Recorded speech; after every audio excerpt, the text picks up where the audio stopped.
Kaixo.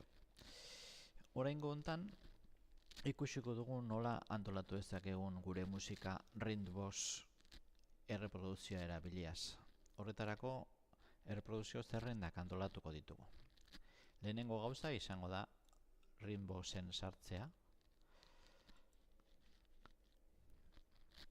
Eta hemen erreproduzio jartzen duen hortan sortuko ditugu erreproduzio zerrendak, sortuko ditugu hor nahi ditugun erreproduzio zerrendak. Horretarako bagoaz musika, erreproduzio zerrenda eta erreproduzio zerrenda berria egitera. Oain, erreproduzio zerrenda honi eskubiko botoian klikatuz izena aldatzeko aukera emango digu. Kasu hontan nire asmoa musika lasaia jartzea da. Beraz, musika lasaiaren erreproduzio zerrenda egingo dut. Izena jarri ondoren enterri eman behar zaio, bertan gelditzeko betirako. Eta orain, egin behar dugun gauza bakarra da, erreproduzio zerrenda honeri gehitzen joan interesatzen zaigun musikak.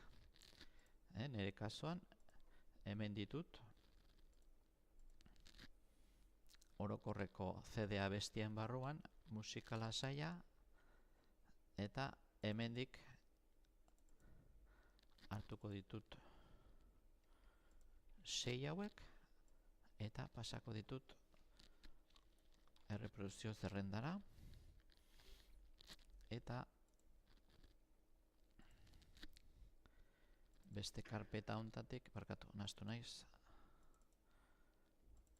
beste karpeta hontatik beste 7 hauek baita ere erreproduzio zerrendara.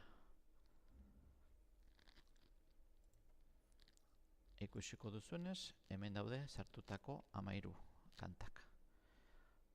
Orduan, hauek ja betirako hemen geldituko dira espalin badugu guk erreproduzio zerrenda hau borratzen.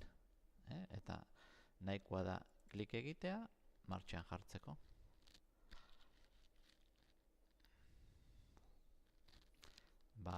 Honela besterik gabe, honekin bukatzen dugu baita ere.